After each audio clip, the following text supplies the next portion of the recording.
and it's like woody, so like a weed whacker, and I have like an electric weed whacker and it's crap. So forget it. So I just take the hedge trimmers down there and I'm scared to death, because of SNAKES. And so I'm down there and I'm trimming, and my hedge trimmers aren't very long either. So I really got to get in there. Plus I'm worried I'm going to fall in and then electrocute myself because my hedge trimmers are electric. So anyway, all of a sudden I stop and I'm like getting myself resituated and I see like movement and I'm like, oh my God, it's a snake. So I like back up and I look, but it's not a snake. It's a frog. And I clipped its leg with the hedge trimmers. I only nicked him. Like a little bit of guts were coming out, but the leg was still very much intact. The show has not started yet. My brain is just venting. It was terrifying. So I texted my dad, and my dad promised that the frog's going to be okay. Yeah, I think their legs grow back. They do. Sure, yeah. Especially when they get that nice stream water into it, and yeah, I'm sure it'll grow right back, and he'll be healthy. He's probably having like a toad party. I don't know if it was a frog or a toad. I don't know how to tell the difference. I don't know if you get your leg chopped up, you're gonna want to have a party. It was just nicked. They think they call those funerals.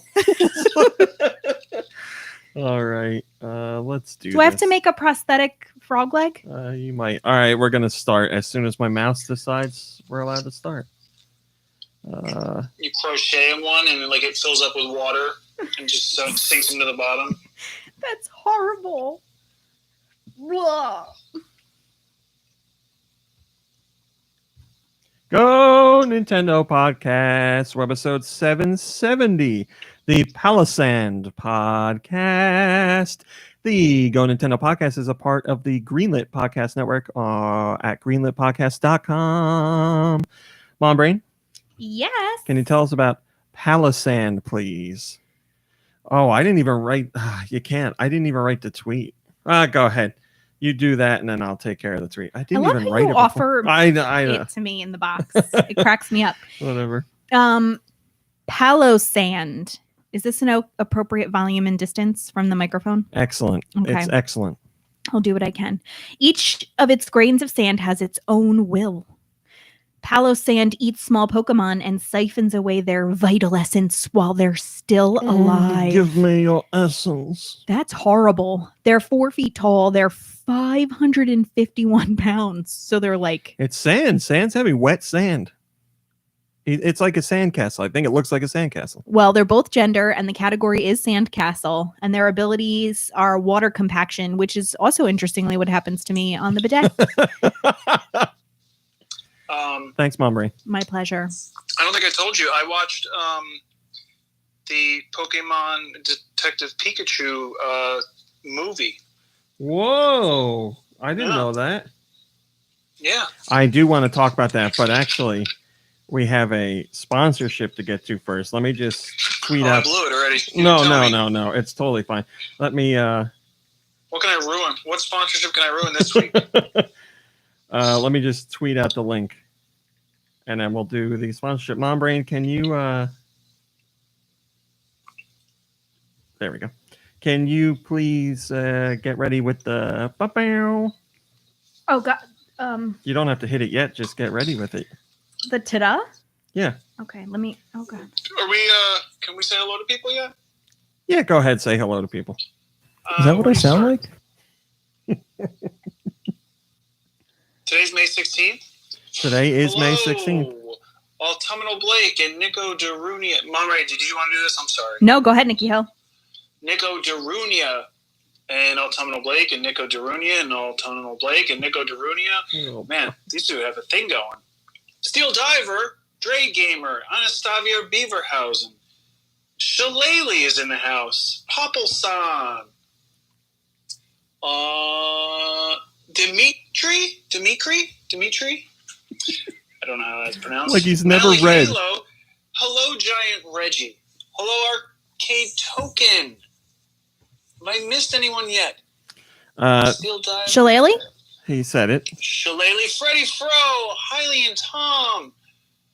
The Aloe Wolf? There's So many people. Yes, the Aloe Wolf. I just catching on. Hello, Mom, Mother Brain. All right, thank you. Now let me get to this stuff. Can I briefly? Hello, Sure, Double G. sure. Let's delay it even more. I would like to apologize for the sound of my voice because I'm teaching virtually right now. I'm doing a ton of like a voiceover recording of books or recording myself reading to my class, and then I have to listen to it, and it's awful. So I am so sorry. Oh, Nothing will make people hate your voice more than you specifically drawing attention to your voice. Yeah. So you've done an No, excellent that's- job right now. do you record it in the voice of a robot? Because you're doing it like digital. What's Virtually? it called? Virtual teaching. Hello, hello, children. Welcome to class. No, not at all. Oh, yeah. Oh. Talk about a professor I wouldn't want. I'm sorry, but I think Josh would rule with an iron fist. Sure, whatever. All right. Today's podcast is sponsored by Code Realize Future Blessings from Axis. That's when I wanted my pew. Oh, you got to be a little more specific about I that. thought you'd pick up on it. Mom, Perfect can you timing. just put down like every other word now? No, please don't do that. Please Code don't. Realize I wasn't listening. Code Realize Future Blessings, mystery, adventure, a little romance. Taking place after the events of the first game, follow the main protagonist, Cardia, as she continues to build friendships and deeper relationships. Her companions have helped her through previous trials and tribulations, and she will rely on them more heavily as she faces the lingering demons of her past. Through a number of events, both grand and seemingly insignificant, Cardia is pursued by the Royal Guard, kidnapped by the Gentleman Thief, Arsene Lupin, or I guess it should be Lupin, and Did you joined. say seemingly or steamingly? I said seemingly, but I wish I That's said none of your business. steamingly. And joined by a myriad of handsome figures straight from the best of Western literature. With her newfound friends and suitors, Cardia ventures out into the world to unravel the mystery surrounding her very existence. Again, that is Code Realize Future Blessings, which is from Axis. Blessings. You can check out the link at the top of or you can check out the banner at the top of the site to learn more about the game. And again, we don't get anything for you clicking the link. It's just information for you. It takes you right to the shop where the game is. Thank you, Axis. We appreciate it. All right, Nikki Hill, you Quick want? hello to Beartendo and Kirby. And Shar. And Sure, I have music from you today. Slipped in. Nikki Hill, do you want to talk to us about Detective Pikachu now? It was just very charming. That Ryan Reynolds is I don't know. I'm not sure what came first in that, some of the animation and stuff, or his voice acting. But man, there is stuff in there that is like, it's in. I don't know. It's almost like the same character as Deadpool with like the sarcasm and like the wit. It was really charming. Everything looked great. I thought I enjoyed the movie. I mean, I know zero about Pokemon except for the fact that it means pocket monsters. Yes, but the question is it better than Sonic the Hedgehog? I think I liked the story. I also liked that it's like almost like a children's Blade Runner, like the environment and everything. Is Oh, okay. freaking awesome. I haven't seen the movie, so I was picturing something completely different when you said that. Yeah, at the very end, they from under the sink. Charizard says, "I've seen things." Blah blah blah. I've seen things you Pokemon wouldn't believe. So I need a scale of 1 to 10. I know you hate The movie? Yeah, I know you hate doing that, but Yeah. but I'm gonna ask you to do it anyway. I don't know. Like I wasn't really watching it for like any deep or anything, but I think it's definitely like a high 8. Wow, that's very good. I mean, it's the animation. The animation is, again, I wasn't really watching super closely, but watching it on my television. So anytime I see something on my television as opposed to in the theater, the computer animation is kind of atrocious. special effects look better on a big screen, and these looked really freaking good. Wow. And also, there was enough twists in it and stuff to really have my attention. You know, Sonic is very like straightforward. I don't think there was any plot twists or like anything crazy like that. It was just very much like, here it is. This definitely has an audience or like an aim towards a more mature audience as well. I think that like, you know, sort of deeper meaning and stuff. Steel Diver says TV is like a theater for your living room. He makes a very good point. Well put. Hi, Roth. Yeah, I gotta watch that. I haven't seen it yet. It's been on my list of things to watch, but I don't know if it's on HBO or Amazon Prime. I watched it through Amazon, but I have the HBO thing. yeah, I use realgood.com to find out where things are streaming. So I'll just check it out there and see what options I have. And I will say, so like I also had watched Alita Battle Angel. Wait, when did you watch that? Right before I watched. Oh, I want to talk about that. I watched it recently. It was a couple weeks. It was a few weeks ago, I guess. And? Sorry, I have to sneeze. Oh my God, he muted the microphone. He's so good. That's so great. Wow. Oh, I muted it and nothing happened. Do you know why he's muting when he sneezes? That's none of your business. That's why. Okay. Yeah, tell me about Alita. I want to know. I didn't love Alita. I See, that's the thing. The animation in Alita really bothered me. Here's a question. If all of the other robots and androids or whatever they are in that movie have human faces, why is hers the only one that's computer generated? Hi, Solid Master Link. I it's not something I ever considered with that movie. I'll think about it, but scale of 1 to 10, what would you give it? 6, low 7. I think that's fine. I'm in there with that. I when the movie ended, it wasn't terrible, but it definitely. It's got some parts that are like off kilter a little bit. They feel a little odd, but overall, when the movie was finished, I was like, I would like to see where this goes. Is it going to go anywhere though? Well, it made a profit. You know, it wasn't like a mega blockbuster or anything, but it made a profit, and there's talk of it moving forward. I don't know now with all the stuff that's going on when that would actually happen, but yeah, that makes sense. Freddie Fro said it's because she wore giant glasses, so her maker made her eyes fit. There you go. That makes sense. I have the original anime bookmarked because I want to watch that. I think it's like an hour. If that, I think it might be 50 minutes or something like that. Hello, Canadian Rambo. Thanks for joining. I watched a movie this week. What movie did you watch, Momri? I watched. Was it in Animal Crossing? No. Was it Twin Peaks? I did watch Twin Peaks this week, and I watched Twin Peaks Explained, like an update to the 4-hour-long one. No, Nikki. Yep. An update to the 4-hour-long explanation. Yep. Nikki Hill, you'll be pleased to know that I watched The Lighthouse this week. Oh, that's. Did you tell us that?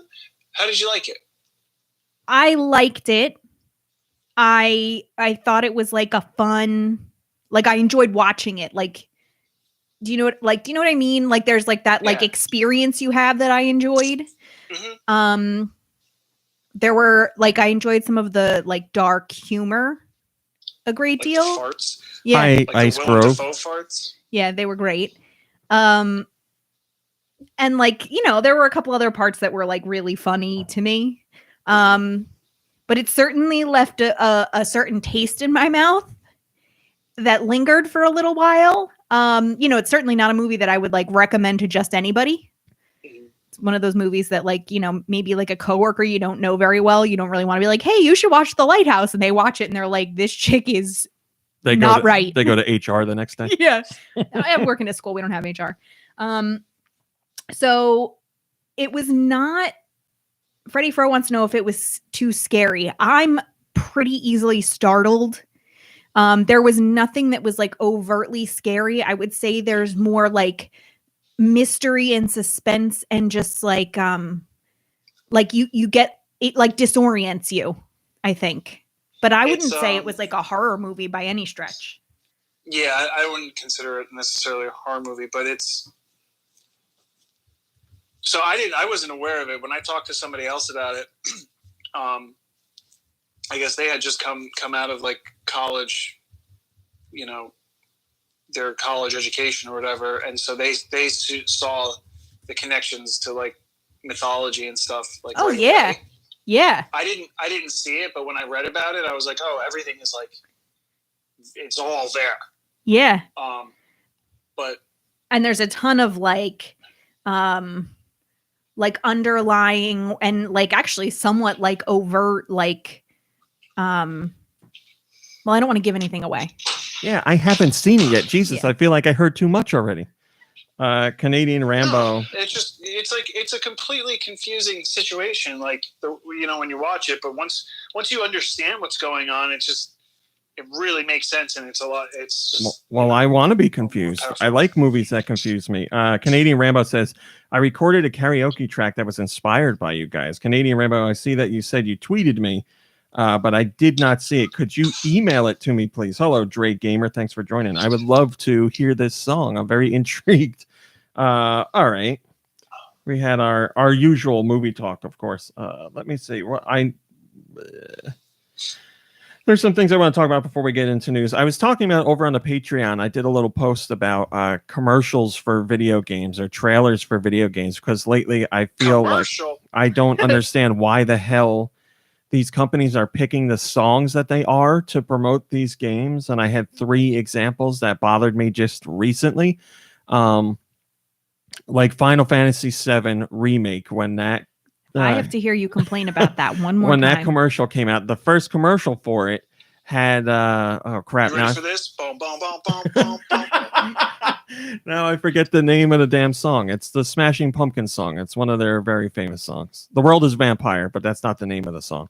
But I don't and it was a cover of The World is a Vampire, whatever that song is named. I don't understand why you would put that song in a commercial for Final Fantasy VII. It doesn't make sense. Like, wait a minute. Whoa. I'm sorry to interrupt you. Popple-san just had written something that I didn't see. No, it's fine. I just let you guys talk about the Lighthouse forever and waited patiently. Popple-san wrote, since we're on the topic of movies, rest in peace, Fred Willard. I didn't see that. I'm looking into this. That's the Beethoven guy? No, that's... What happened? No, yeah, 52 no. minutes ago, dead at 86. No! Oh, man. That sucks. Who's the Beethoven guy? Willard's... Is that a Willard? No, what's his name? Man, that sucks. How old was he? 86, I think it said. Wow.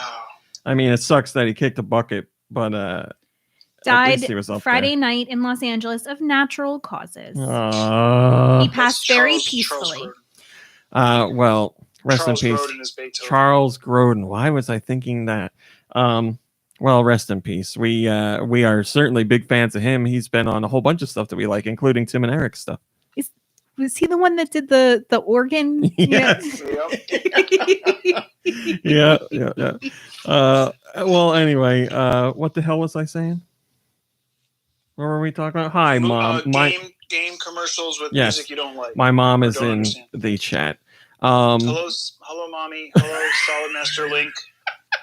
Yeah. Hello, ex-Canadian Rambo X. I said hello to him. We've talked about the karaoke he did. Oh, yeah. So yeah, there's that commercial, and then there's also the Doom Eternal commercial, which I don't even know what song is in it, but it's not a song from Doom. Your mom says, "Hi, honey," and it's not a song that makes any sense for Doom. Like, it's the wrong kind of vibe, it's the wrong kind of energy. And if you go to the trail, or if you go to that commercial on YouTube, the official upload of it, it's something like 74,000 downvotes from people. And if you look at the comments, everybody's like, why are you using this song? Doom and Doom Eternal have amazing soundtracks. And for the commercial, they pick some nondescript, like... Can I ask you a question? I don't know what I don't even know how to describe it. I was going to say butt rock anthem, but it's not butt rock. It's just like I a. am the world's best singer. Okay. Ooh. Now, if we had a commercial with Tell me, Josh Grobot, Josh, yeah, that Josh, would be great. what video game are you promoting with that? I'm a hardcore gamer. Okay. not promoting any particular game, just that he's a hardcore gamer. So, what was your feelings on Mad World being on the Gears of War commercial? Was that art to you? Such a great song. I don't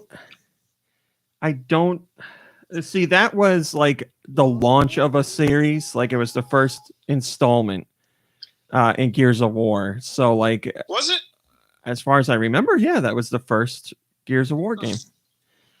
So I didn't have, I hadn't played the game. I only had a passing idea of what it was like, and they were trying something different with it. And that commercial was a huge hit. Like that put that song back on the charts and everything. So, but that's also like it is more artistic. It's like the juxtaposition of stuff.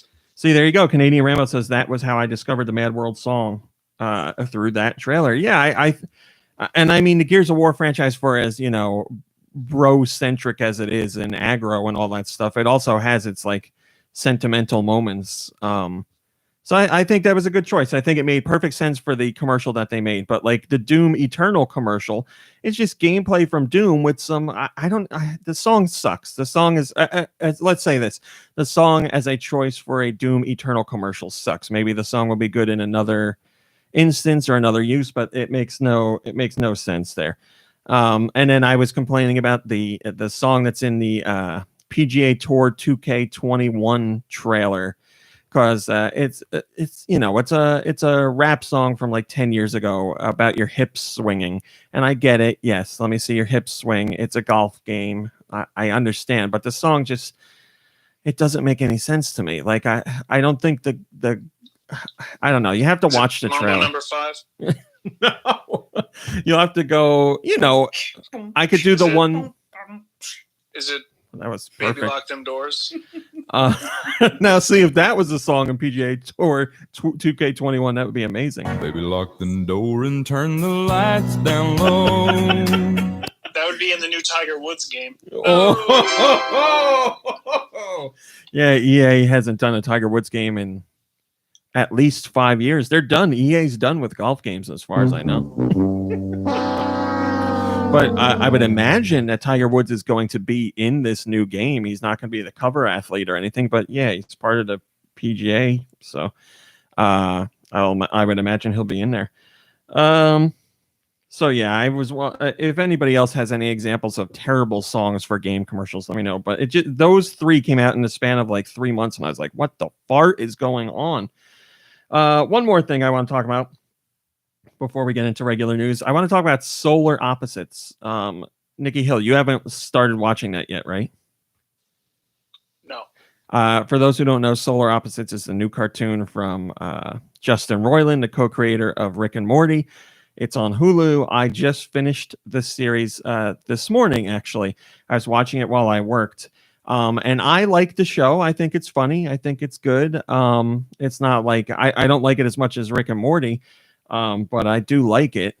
But there's like a story within a story about in one of the episodes. It's one of the first episodes, either the first or second. You find out that 2 of the alien kids in the show are shrinking humans that annoy them, and they're putting them in like cages, like hamster cages. No, plastic. Like a terrarium? Yeah, kind of. And they have a whole wall of them. Like there's I don't know. After you're done telling this, can I tell you the rest of the Lighthouse? 50 or 60 of them. No. I'm. Trust me, I'm not saying specifically what's going on, but them capturing these humans and shrinking them and putting them inside these terrariums is something that becomes its own side story in the show. And there's one whole episode that ends up dedicated to that as well. It is phenomenal. It is so good. Even if you hate Solar Opposites, the main show, it is 100% worth watching because of this side story. It's unbelievable. I was talking to Dew Michaels about it because he's saying how amazing it is as well. And if Dew likes it, you know it's got to be good because he's very picky. It is so good. Nikki Hill, you have to watch it. I am not joking when I say the episode that is dedicated to just this one topic. It gave me Game of Thrones vibes. It was that intriguing and compelling. At least not the last season of Game of Thrones, but Game of Thrones when it was in its prime. Yeah. And last night, the episode that episode made me like surprised and shocked, like Game of Thrones did. It made me cry. Whoa.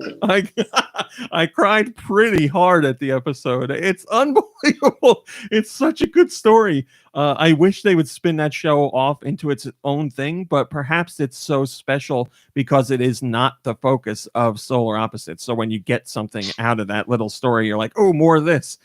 Oh, it's unbelievable. I'm not going to get into all the specifics, but you have to watch it. I'll watch so it, but good. I have, I think today's the last day of the Xfinity Watch-a-thon. Yeah. Or maybe it's tomorrow, but the last time they did this, I got gypped a day because it said it was like, until Sunday, and then Sunday morning nothing was available. But I have stuff to watch there, and I also have something else to finish on Hulu.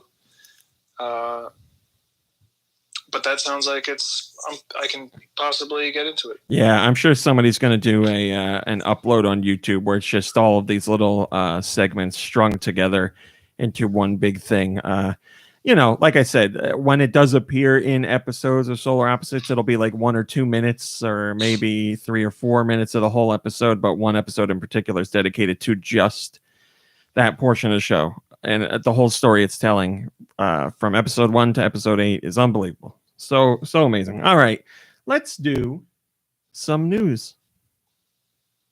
You look at me every time and I think you're like, oh, she knows it's coming.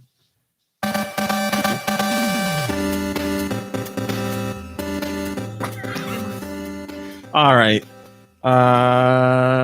What do we got going on in the news this week? Well, obviously we had some big surprises, but we'll get to those later. You shouldn't be surprised to hear that we're going to talk about Animal Crossing New Horizons because it's the hottest thing going around for Nintendo, and it's racking up the sales, and everybody's talking about it. Just today on the site. I talked about how Saturday Night Live did an exclusive digital short on their YouTube channel all about Animal Crossing New Horizons. It's about how this is going to be terrible. The lady with the weird voice, Villaseñor. Melissa Villaseñor, right? Isn't it Melissa? Her it's about her playing the game with somebody else, but in her game, everybody hates her. Like all the people tell her like terrible, terrible things, and the other players like that. This game is for kids. They wouldn't say stuff like that. It's SNL can be hit or miss, but as far as this skit goes, I would say it's a hit. I like the idea. Made me laugh, so you can check that out. We posted that on the site. But we had some insight from one of the people who actually worked on the localization of Animal Crossing New Horizons. Their name is Rob Hooray, I guess. Hooray? Herret? H-E... Well, I'll read it to you. H-E-I-R-E-T. How are you going to say that? Hello, T-Dude. Hooray? Eric? Heron. What? Heron. May you please repeat the word? May you use it in a sentence, please? Heron. Rob Hooray. A winged bird. Hairwing? Look that up on YouTube if you don't know. Spelling bee heron, and you'll get it. Heron. Heron. One of the localization team members talked about his work on the game on Twitter, and he shared some really nice stuff. He had shared some insight about one joke in particular, but he also shared just some kind words about the game, which I'm going to tell you now. Quote, during the localization of New Horizons, we joked repeatedly that we were building the next 5 to 10 years worth of memes. We knew the game would be big, but we obviously couldn't have imagined the real world circumstances of its release.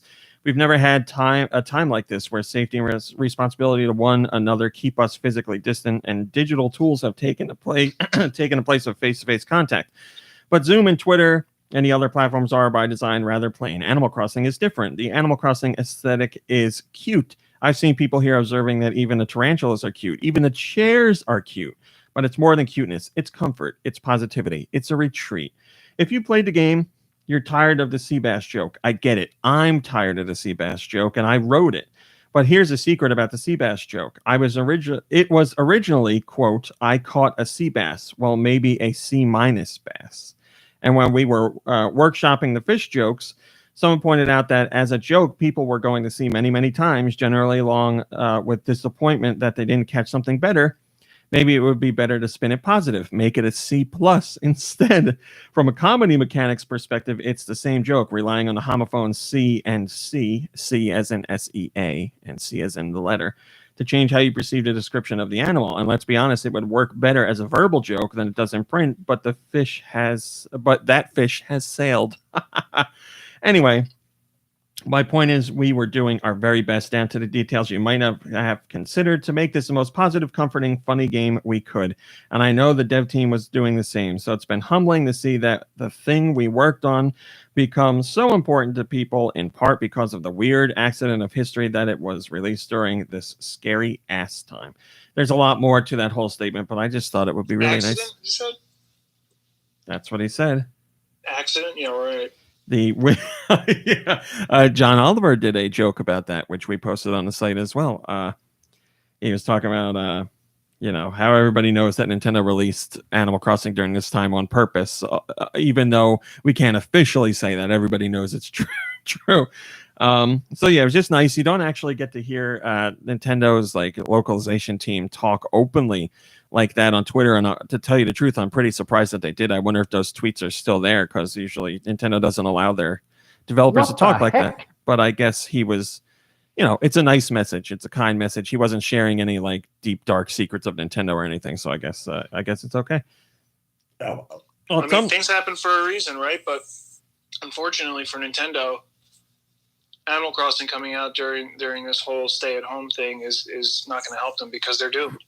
Nintendo's always doomed. That is correct. Yeah. Autumnal Blake says, I can't think of any game more cozy. Now we just need the Roost to make it even cozier. What happened this week that I was playing the song from the Roost? I don't remember. And you were like, why do I know that song? What is that song? Maybe one day it'll be back. Also this week, we were very honored and happy and excited and elated to share with you an interview with Way Forward, in which we talked about Shantae and the 7 stars, as well as Shantae in general. So Shantae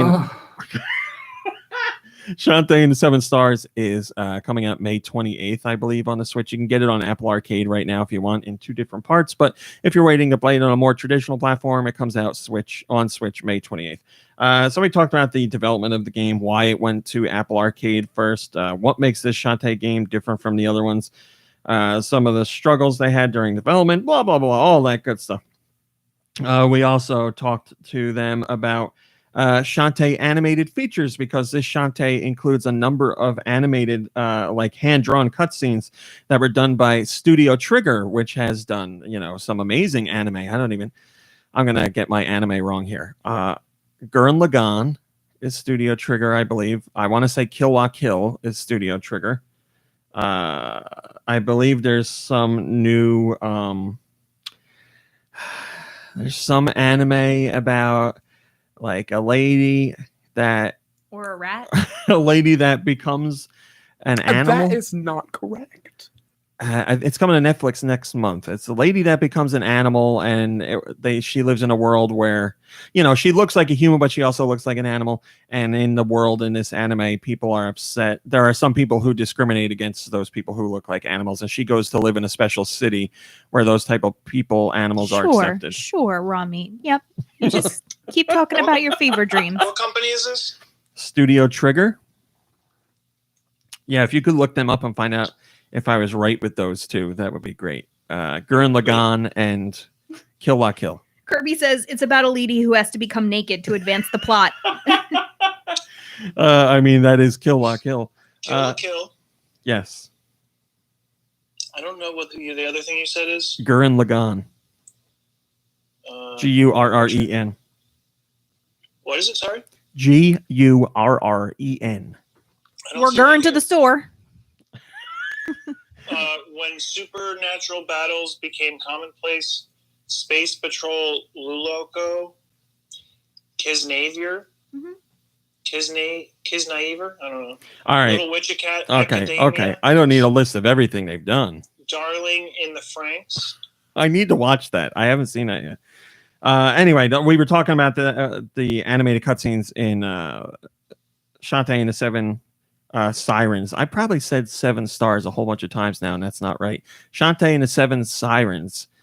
It's a Super Mario RPG and the 7 stars, or I don't know. Shantae. Oh, they did stuff for Fire Emblem Fates. Shantae and the 7 Sirens is the name of the game.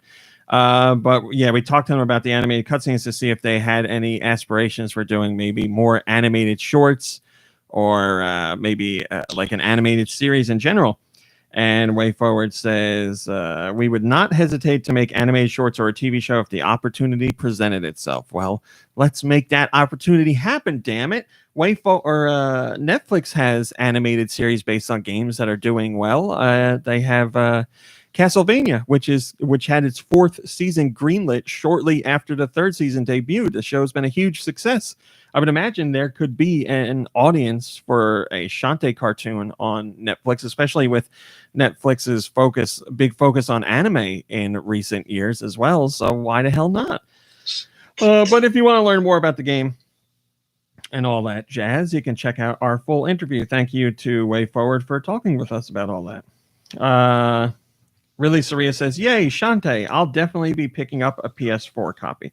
I'm very excited to play it. I've been doing all I can to not play the Apple Arcade version. I know I can play that with a controller, and I really want to play it, and I think about playing it often, but I'm like, no, I should just hold out for the Switch version. And now we're close. What? What about a live action starring Shakira as Shantae? Okay, I mean that's not a bad fit at all. I would like to tell you somebody else who would also be a good Shantae, but I can't think of anyone. Ariana Grande. Oh my God, she would be a good Shantae too. Have you been thinking about this? Every night. I live alone. What do you want me to do? Well, another day alone. Ooh.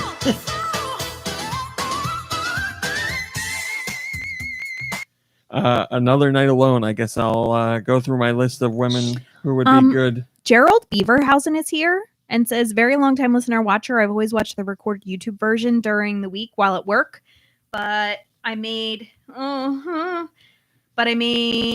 effort to be here live. Well, thanks for joining us. We appreciate it. And this is better than being at work, right?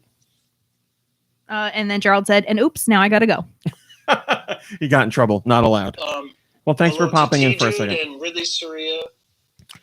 Mom Brain already said hello to T-Dude, Nikki Hill. Sorry. Did I, Adam? Yeah. Oh, yeah, I did. You definitely did. Yep. You guys are talking and you don't even know what you're saying. Okay.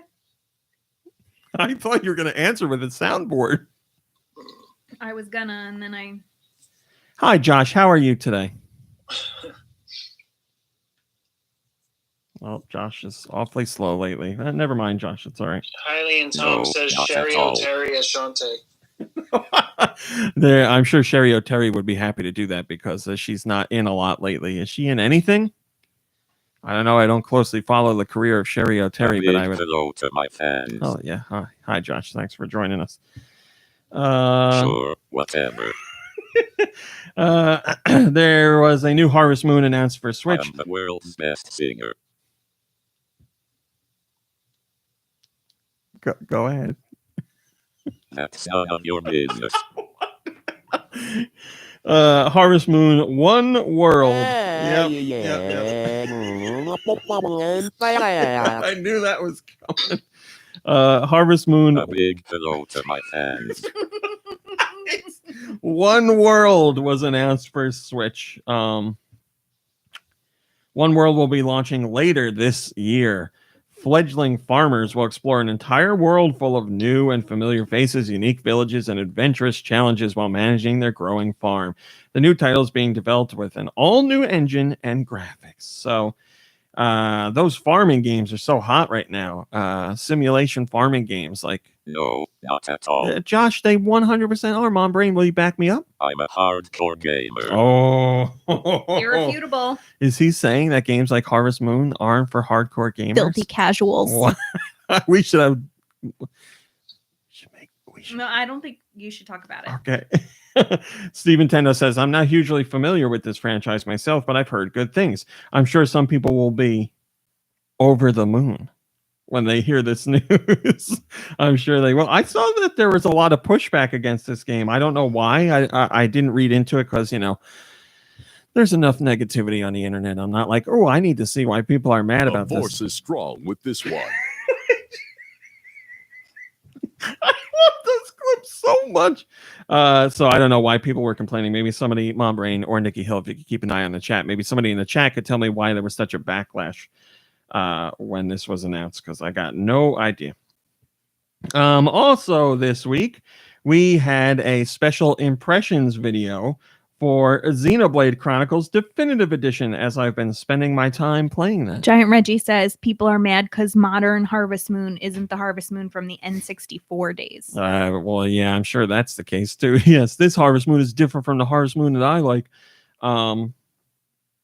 So I have been playing Xenoblade Chronicles Definitive Edition. Freddie Fro says, if I'm not mistaken, the original creator of Harvest Moon is no longer making the actual Harvest Moon games, and the quality has been lacking. Well, okay, now that I could understand. Yeah, I've been spending time with the game. I was allowed to do a preview with a certain amount of footage, so that's what I did. You can check out my full, almost 15-minute video preview of the game, showing footage of me playing and me talking all about my time with the game. The review is coming later. I don't know if I'm allowed to tell you when the embargo is, so I'll just keep quiet, but the review is coming later. And I've been cranking away on the game and playing a lot. I was just playing it last night. And, I thought you said franking. I've been franking away. I've been franking away, yeah. Peanut Butter Tuesdays. You underestimate the power of the dark side. Why? Why that one? It's been requested. Oh, so I'll share my full thoughts when I am allowed to. But yeah, I did not play Xenoblade Chronicles when it originally came out, so I missed it. This is my first time going through it, and I'm greatly enjoying it. It's a wonderful soundtrack. It's a battle system, although it has gotten more complicated since I talked about since I did the video. It's still not anything overly complicated. It's just an enjoyable game. It has grand vistas. You get a really great sense of scale in the game. Things are huge. Like the landscape is huge. Enemies can be really big. You just get a really good sense of scale and scope, which I appreciate, because sometimes you don't get that feeling in games, and even though they're trying to convey that feeling. But Xenoblade Chronicles does a great job with it. So what was the game that was not going to be released or something on like the Wii or the Wii U? Xenoblade Chronicles. Is that, and there was like the big push, and like people set up a thing on Amazon, and a bunch of people pre-ordered it to show that like it would sell or something. What was that project? Something? Xenoblade Chronicles. Was it? Yeah. Because there were a couple games that did that. There were other games that were part of that mix. Story was boring and but Xenoblade Chronicles was the focus. Yeah, Operation Rainfall. I'm pretty sure. I don't care. Yeah, I'm pretty sure. Wow, Josh. I'm pretty sure it was Operation Rainfall. Yes, and Xenoblade Chronicles was the main focus, but it also included oh, here you go, yeah. I want to say The Last Story. Tower. Yes. A bunch of games that I didn't buy. So all three of those got localized. But yes, Xenoblade Chronicles, because of the push that fans put out there, eventually did get localized. And that's what I say in my video preview. It's crazy to think that the game almost didn't get localized and then went on to be like such a huge part of Nintendo's identity, because the game has been re-released on a 3DS. The Xenoblade Chronicles has continued. The Xenoblade series has continued on Nintendo's subsequent platforms. Xenoblade Chronicles is represented in Smash Brothers with Shulk and a level and other stuff from the series, so it's become a huge thing for Nintendo. And at first, they weren't even going to bring it here, so I'm glad they did. But yeah, you guys know I'm not like a big RPG player, although I am getting more and more into them, and I'm having a really good time, so I'm excited to tell you more about it. But you can get my in-depth opinion on it by checking out the video. Digless says, this is hands down one of the best JRPGs ever. Really happy for it to get a second life on a Switch. Well, technically, a third life because it went to the new 3DS as well. But yeah, this version is completely revamped when it comes to visuals, and it's got an arranged soundtrack, and they've added some quality of life features in there as well. So not just a straight port. It's excellent so far. Moving on. The developers of Streets of Rage 4 said they are considering DLC, but nothing is officially confirmed at this time. And they also shared a really interesting tidbit about the game. All right, so they specifically said they have ideas for DLC for Streets of Rage 4, but nothing is officially in development, and the team is unsure if they'll actually make it or not. So I don't know what's going to convince them, maybe, depending on the sales of the game. And it seems to be selling extremely well. It was #1 again on the Switch eShop charts this week for digital-only titles. So, I mean, you can't get any better than that. It's #1. So we'll see what happens there. And then this is part of a whole big interview with multiple dev team members about the game and how it came together and blah, blah, blah, blah, blah. But we find out that Sega of America, because this was done with Sega Japan, they like a very specific portion of Sega Japan, the game was greenlit. The developers worked with Sega Japan. They would send them what they were doing and it would get approved, blah, blah, blah, blah, blah. But here's the crazy part. Sega of America didn't know that Streets of Rage 4 was in development until the reveal trailer. They learned the same way everybody else did. Is that not crazy? How does that even make sense? Sega of America... Like, oh, can we get that? What? No, they watched the trailer and they're like, oh, can we get that in America? Yeah, right. I don't understand how a branch of Sega was not privy to that information prior to the reveal trailer. What? So the people at Sega of America just... people in Sega of America just randomly got a notification that Sega's YouTube or that a trailer for Streets of Rage 4 was available, and they're like, "Oh, what fan project is this?" And then they watch it and they're like, "Oh no, wait, this is a real thing." How does that happen? I don't understand that. It makes no sense. Why is Sega not talking to all their branches about a game that's in development? And not only that, why are they not talking to them about a game that they should be promoting? Why would Sega of America not want to promote the game? I don't understand. I really don't get how that happened. Hi, Rat Mastered. It's crazy to me. Weird says, this has been a fun quarantine game to play with family. I've played it a good amount with Do Michaels, actually. I played the game twice through on my own. And then Do Michaels and I... we played on the next difficulty level up, and we have plans to play it on the hardest difficulty, which he's trying to do on his own right now. And he said he's stuck on the 4th level. So a beat 'em up is always easier when you have another friend there to play. So I'm going to jump in with him and we're going to see what we can do. But yeah, if you haven't played the game yet, it's fantastic. No surprises there. Are the European releases not a top story? I had to search for them. Oh, okay. Man. Although, here's a question Pablo-san asked. Yes. I lost it. What about localization? Wouldn't Sega America have to be involved in that? Well, apparently, if they were involved with it, it didn't happen until after the reveal. So... while I would have to go into the credits to see who handled the localization. But yeah, as far as just knowing the game existed, Sega of America had no idea. And this is coming straight from the developers. It's not like rumor. This is like the people who created the game. So that's unbelievable. Crazy. All right, North America. What happened? Oh, you died. That's what happened. I'm so sorry. Oh, man. I think so.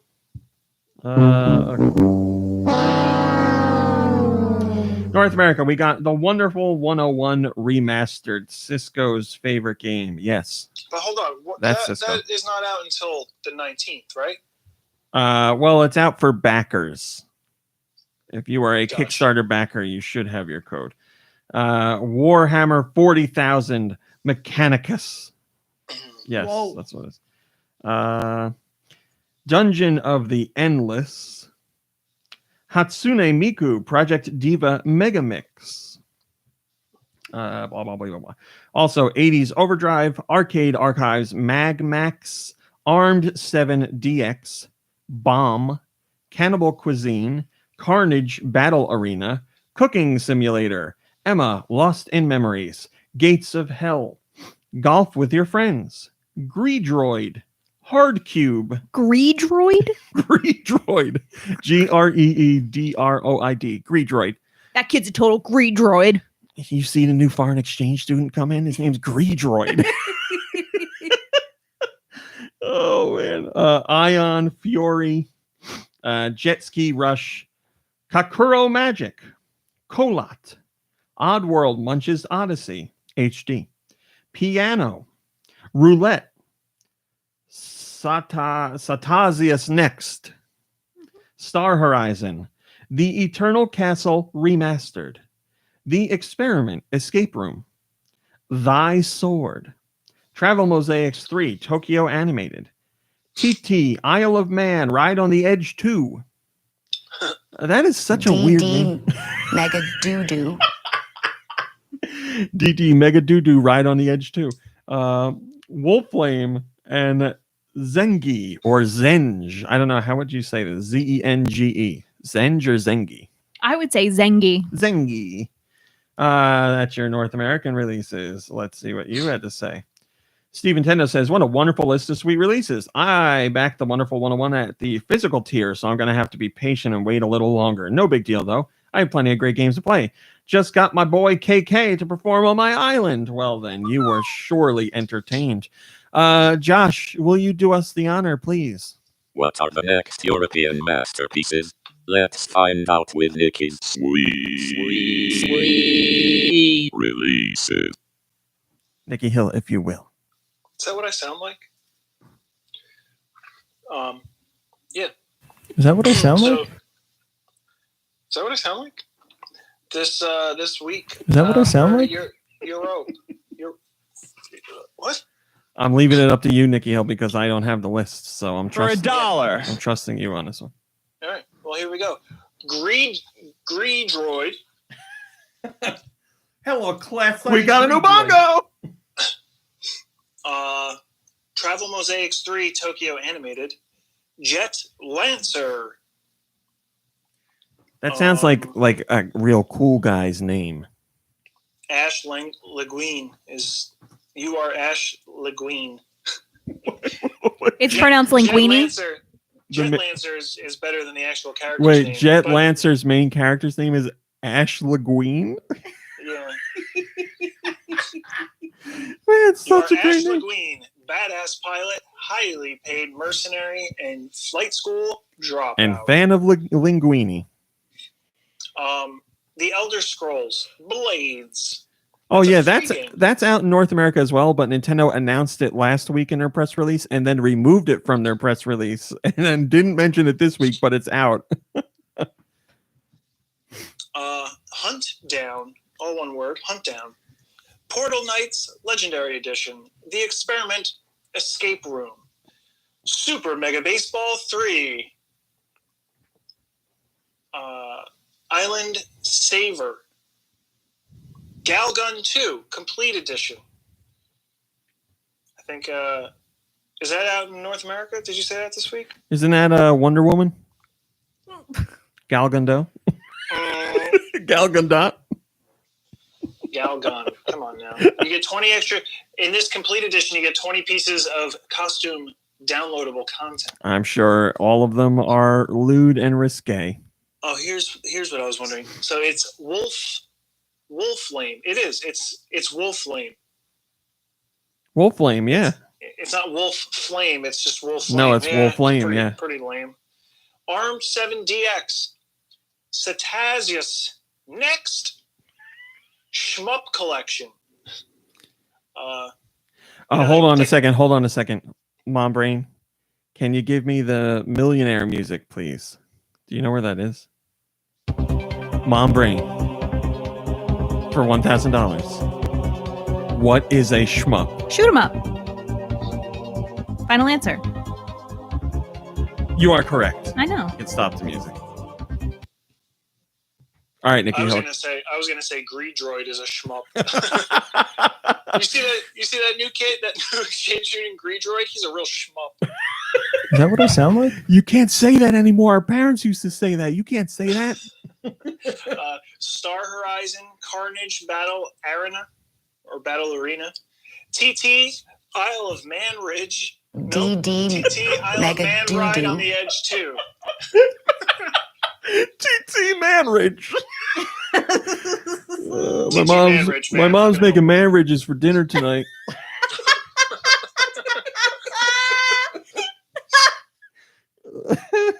Ion Fury, Colot.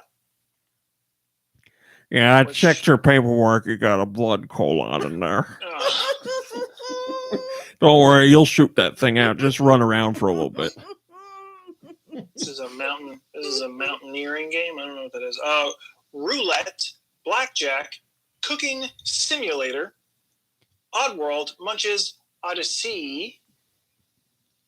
Yeah, I don't know why it doesn't say HD after it. It's the HD version. Ooh. Europe's not getting the HD. Different frame rate. H. Or not frame rate, but what, refresh rate or whatever? Resolution? Energy? Power hertz? I don't know. Wow, I am impressed. Arcade Archives, Radical Radial, Hatsune Miku, Project Diva Mega Mix. What's that song, Mom Brain? Cube. That's all over TikTok. Hardcube, Vi, Sword, Piano, Emma, Lost in Memories, She Sees Red, which is an interactive movie, Dungeon of the Endless, Ooh. Kakuro Magic, and that's it. The rest is downloadable content. Thank you very much, Nick Hill. I'm trying to Hey, find thank that Glad to be here. Hatsune song. Excuse me. Uh-huh. Sorry. That is not it. Do you know the name of the song? No, no. That is not it either. Oh, well. Damn it. Hey, what happened? That's really... you're going to have to read the comment there, Nikki Hill. Oh, I don't have the actual page up. Oh. I copied and pasted it. It's okay. It's okay. If you give me a second, I can find it. Well, I mean, I can continue on and we can come back to it if you want. All right. Well, here's the biggest surprise of the week that came out of... Do I need to play spots? We can go a little bit more. Okay. I'll do this. Oh, you know what? It's a big story, so we'll do it now. All right. We're going to play our plugs. We'll be back in less than a minute.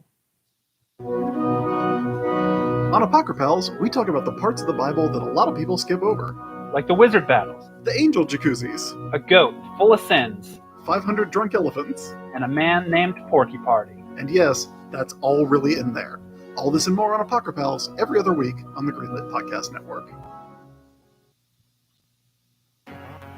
Welcome to Casual Magic, the show where we explore the fun side of Magic the Gathering. I'm your host, Shivam Putt, and each week we delve into everything from casual format to explorations of creatures and card types to interviews with designers of the game. At Casual Magic, we believe that it just isn't Magic without the Gathering. Come along and play. Thanks so much, Mom Brain.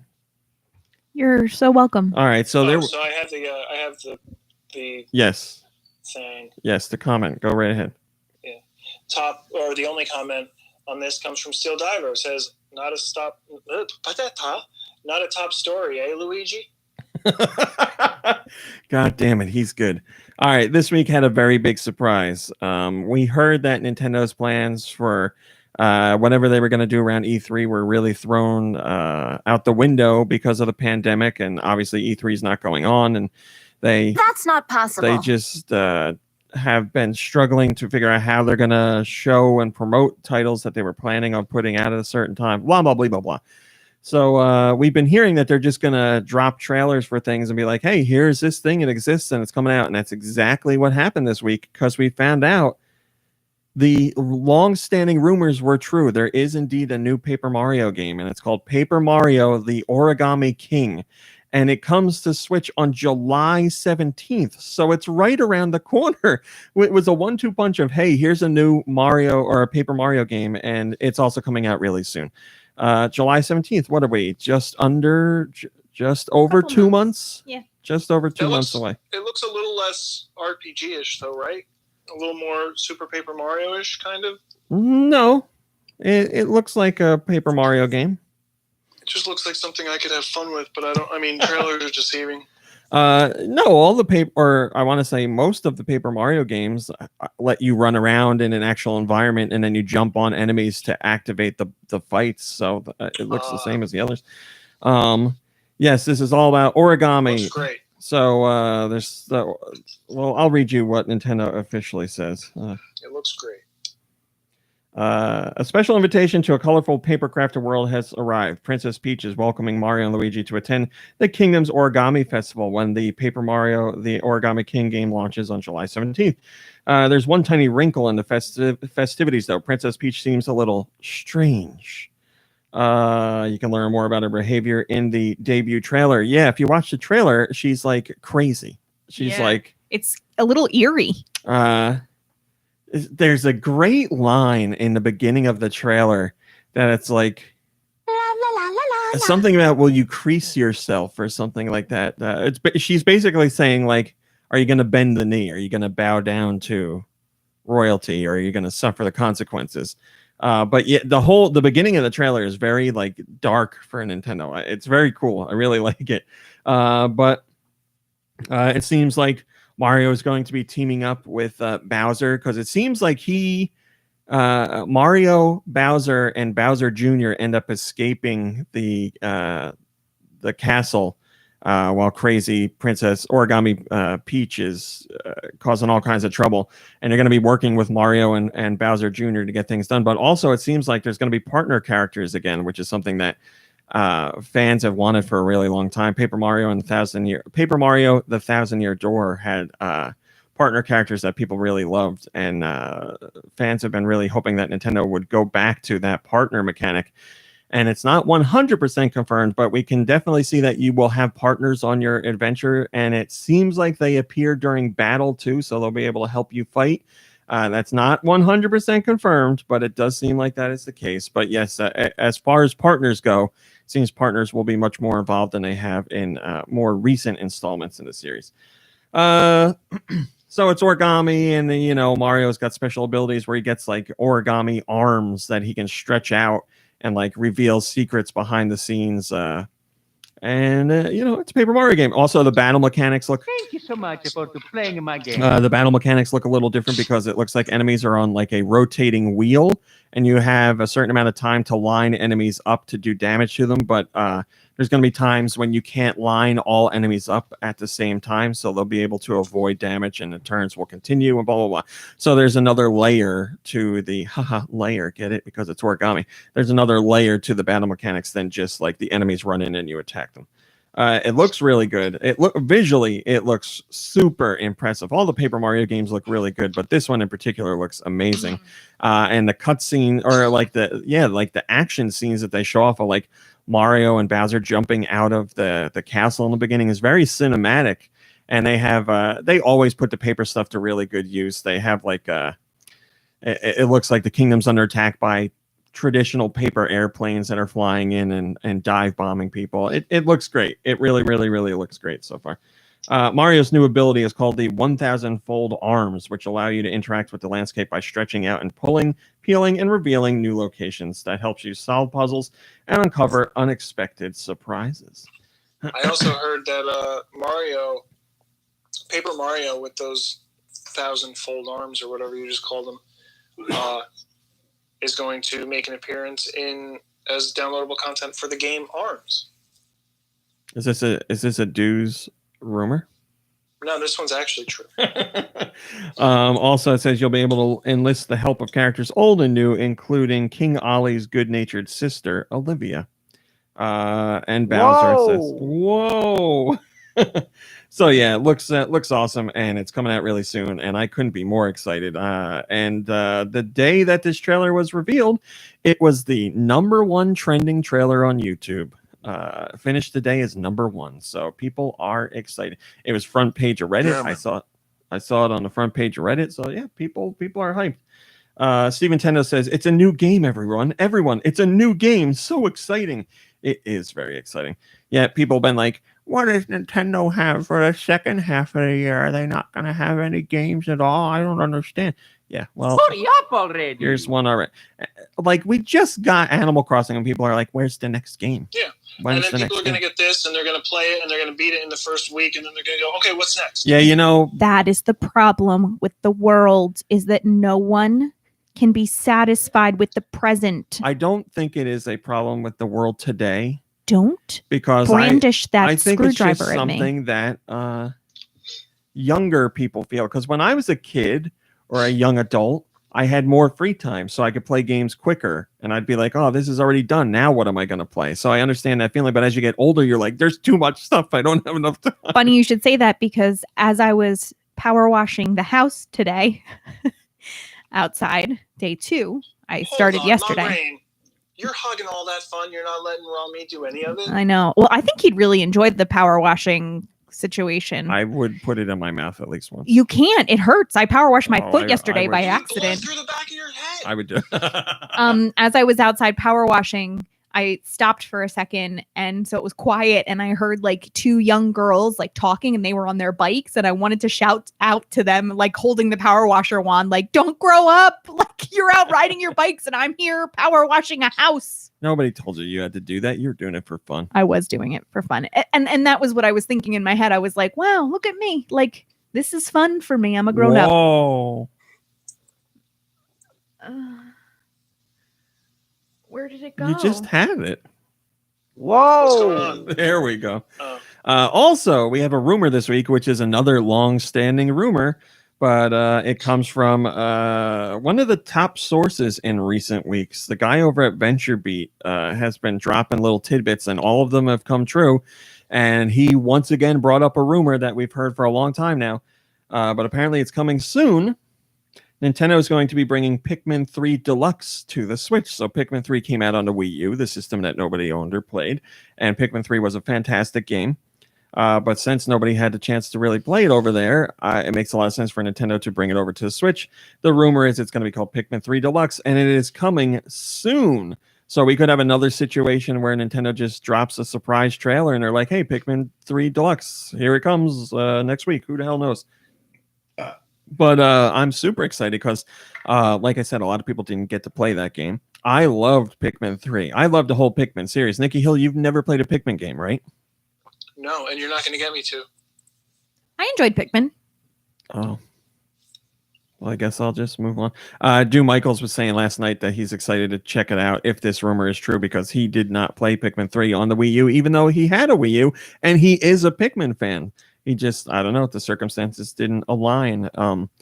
So I'm all about it. Pikmin, it has such a unique vibe to it for not just Nintendo games, but games in general. There's just something like, it's like a mix of soothing and uncomfortable. Because the music is soothing and wandering around the landscapes is soothing, and just the idea of it is like nice, but then also you're worried about your Pikmin getting killed in fights with big monsters. So it's interesting. I love Pikmin. Pikmin never really had... Pikmin sells okay. It's not like a bazillion seller, but it has sold millions. But it's not like one of Nintendo's top tier franchises, which is why we don't see it as often. It's still waiting for that breakthrough moment. Perhaps a Switch version will be that breakthrough moment. Miss Unfortunate says, hope so. Pikmin 3 and Super Mario 3D World are some of the last major Wii U games deserving another chance at life on a more successful system. Well, it sounds like, according to rumors, that is exactly what's going to happen.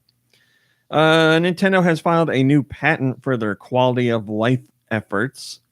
And this is the stuff where they want to improve your health and make your day better, blah, blah, blah, blah. So this is related to sleep patterns. The patent shows some kind of base as well as a portable device that you'll be able to take with you. I don't know why it wouldn't just work with a mobile phone. Maybe it does, and I just can't specifically say that in the patent. But whatever it is, I would imagine you would just buy the base and you would slot your phone into it because you carry your phone with you all day and it could track your information. But that's just my own speculation. But it tracks how you sleep at night. It tracks what you do during the day, and it all applies to like a game that is supposed to show you the benefits of healthy living and why having a regular sleep schedule is good for you. And so basically, it's a mom. It gamifies things you should be doing to take care of yourself. So we don't know if or when this is going to release. As I always say, Nintendo's patents don't necessarily mean that they're going to release the topic of the patent. It's just they're patenting the idea. So it can also apparently look at your face and listen to your voice and judge your mood based on that as well. And it could be like, hey, why so glum today? That would really make me mad. Well, it would know that. Yeah, I don't like that it's like all face recognition stuff, but it's not all face recognition stuff. No, there is something here that I misread when I first read this story. Mm-hmm. Okay. That it has an odor generating device. Yes. But when I read it, so the sentence above it says environmental sensor. So when I read it, I thought it was an odor sensor. And I was like, oh, so when I'm sleeping and I'm farting in my sleep, it can report back that I need to change what I'm eating. Hi, Rami. We've detected that you've been eating an unhealthy amount of Slim Jims over the last 7 days, based on your emissions, the spew from your anus. It'd be like Mario, like frowning. Wario. We've detected that you smell like Wario today. I would always have Wario. We've gone ahead and called an ambulance because judging by the air quality, you should be dead. Rip Silver says, someday my life will be a life of quality, but not yet. Oh man, I'm sorry to hear that. Well, it'll be a life of quality. Is strong with this one. It'll be a life of quality when this thing comes out, if it comes out. We also got an update on the Switch Online, NES, and Super Nintendo collections. What games are coming to us? Well, here's the lineup. If you got the Super Nintendo collection, then you can look forward to downloading Wild Guns, as well as Panel de Pon, which is one of the greatest puzzle games ever. We know it as Tetris Attack, but obviously it can't be called Tetris Attack anymore. And in Japan, it was originally called Panel de Pon, so they're just going with Panel de Pon. And also Operation. You can play Tetris for free on Tetris.com. I did, Josh, but thank you for reminding me. Thanks. Very cool.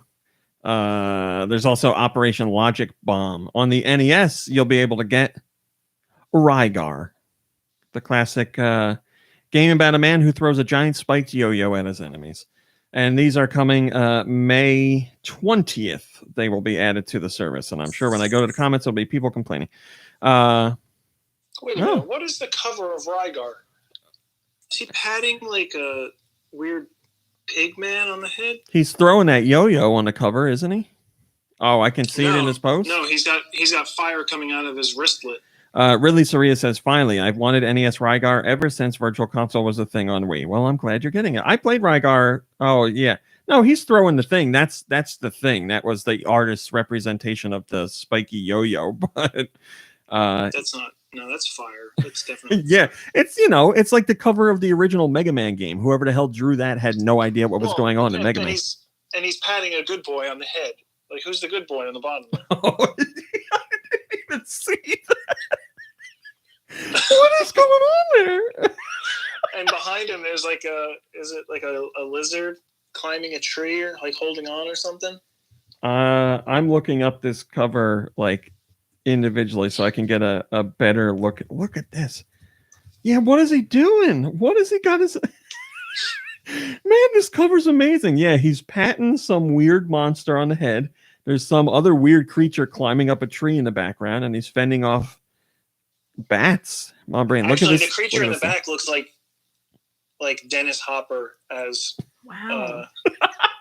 as Bowser. Man, that's a great cover. I mean, if I was in a store and I saw that cover, hell yeah, I'm gonna buy that game. Tasty. He's also not wearing pants. He's just got really bad sunburn. We're going to skip that story, but we will do this one. Nintendo says that the Switch has room for growth, quote, unlike the life cycle of any other hardware. So we got the official, we got the official English translation of Nintendo's investor Q&A. So we have the official translations for Nintendo President Shuntaro Furukawa talking about the where they're going to go with the Switch from here. And he says, Switch has just entered the middle of its life cycle, and there are 2 system versions in the family, Switch and Switch Lite. So we have not changed our view that it is possible to aim for growth that is unlike the life cycle of any other hardware to date. So yeah, they're going to do that how they usually do that, through putting out new games and doing unique kinds of advertising. They said they're expecting their advertising expenditure to go up moving forward because they're going to be creating more ads to try and appeal to people who don't have the Switch and people who don't play video games in general. And that certainly worked for both the Wii and the DS. So we'll see what it does for the Switch. Through the combination of expanded audience games that are already out that are multi-million sellers, new products that we don't even know exist yet, and new advertising. Entropy says Switch and the Lite with the Pro when the time comes, and this could perhaps even be true. But this entire COVID madness has changed the world a lot, so it's hard to say, but I am sure Ninty are doing all they can to find a way to get things going. Yeah, all companies in general, but game companies are figuring out on the fly how to operate in this world right now. So it'll be interesting to see what happens going forward. Nintendo should consider themselves very lucky, though, because Microsoft and Sony are both planning on launching their next generation systems later this year, and they both still say they're going to do that, but welcome to your doom. There's no doubt that those are going to be impacted by what's going on right now. I mean, game development and securing parts and production and just everything, marketing, like it's all, people are not going to have the money to spend on that kind of stuff. It's definitely going to be a rough time to launch something like that. Finally, can I get a drum roll, please? Sorry about that. Animal Crossing New Horizons is Japan's best-selling retail game since 2014. Animal Crossing in Japan alone has sold over 4 million copies as of this last week. That makes it the best-selling retail release in Japan since 2014. Not Switch release, not Nintendo release, just video game release. The best-selling physical video game release since 2014. The record was previously held by Pokemon X and Y. So you see just how crazily Animal Crossing New Horizons is selling to already take this title. I posted this like shortly before going live, so there's no comment. But man, what an unbelievable achievement! I thought like each Pokemon game that comes out sells better than the last one. I guess that's not true, right? Or at least in Japan. Pokemon games still sell very, very, very well in Japan, but the DS had a bigger install base than the 3DS did. So the 3DS ones, while multi-million sellers. Well, what were Pokemon X and Y on? I don't know. You're the game guy. I am the game guy. I'm probably getting everything wrong. Pokemon X and Y. You're too slow. No, they were on the 3DS. So yeah, that makes sense then. Whoa. But you're talking about Pokemon Sword and Shield, right? I don't know what I'm talking about. I just thought every Pokemon game that comes out sells better than the last one. But that's also not strictly Japan, and like you said, install base. Is that what I sound like? Yada, yada. All right, those are your top stories. Oh yeah, we need a Malik Halo. We need a Joey Woe on the soundboard too. Joey from Blossom, that is the hit new show Blossom. Mom Brain. What have you been playing? Animal Crossing. Anything you want to share about it? I've been giving Roald some really nice gifts. I gave him a tiny hat. That's been really nice. Tiny hat. It's closed on Sundays. Yeah. What else? Oh, I made a little spa area. I mean, I haven't done a ton. I've gone on and played every day, a little bit every day. Every day. But I haven't done like a whole lot. It's, I've been like doing just like the rounds of like digging up fossils and whatnot. I have almost, I think, all of the fossils. I'm pretty well equipped there. I haven't seen Red a whole lot. Yeah, beautiful. Thank you. I'm just having fun. Is that it, Mom Brain? Yes. Nikki Hill, what have you been playing? I don't know. I think I played a couple rounds, very poorly, man. I had of Friday the 13th. You did play poorly, and I think I played a little bit of Bayonetta 2. Bayonetta. How's that going? It's all right. I'm just slowly making my way through it. I don't really kind of put a lot of time towards it. But I mean, it is what it is. It's just a lot of madness to take in. So I'm playing that, and yeah, I think that's it. Sudoku. Oh, okay. Well, thank you. But how about you, Raw Meat Cowboy? Thank you for asking. I also played Friday the 13th this week. I played Xenoblade. I played Xenoblade Chronicles Definitive Edition, which I've been spending most of my time with to make sure I'm ready for that review. Now, did I play anything else? I know I didn't play anything on PS4 or Xbox One. Let me go into my app here to see if I played something. I feel like I'm forgetting something. It's just been very busy this week. Come on, app, let's go. What's taking so long here? Okay. Oh, that's why. Yes, I'm playing something else that I can't talk about. So I didn't need to. Oh, yeah. Eat your eyes! Wow. That's what I'm playing. Eternal Darkness. Not allowed to talk about it. Yeah, I'm playing something I'm not allowed to talk about, but I also played the Elder Scrolls Blades because I was interested in that game. It's free. The goddamn game is free, so why not give it a shot? It's free. It's a free game. So it's like Elder Scrolls if it was really, really, really, really pared down to the very basics, which is just like fighting monsters, collecting loot, and rebuilding a town. That's it, really. And to tell you the truth, I'm not the biggest Elder Scrolls fan, so I'm more interested in this kind of thing because it's very much just like, okay, go fight monsters and collect treasure, and I'm down with that. The fighting is kind of like Punch-Out, to tell you the truth. So when you go up to an enemy, like it locks you into a position where you're fighting them. So it's not like the other Elder Scrolls games where you run up to people and attack and you can run away and like move about freely. Here it's like a Punch-Out situation where you're kind of locked in and you can hold up a shield for block if you want, and you can attack with your left and right hands.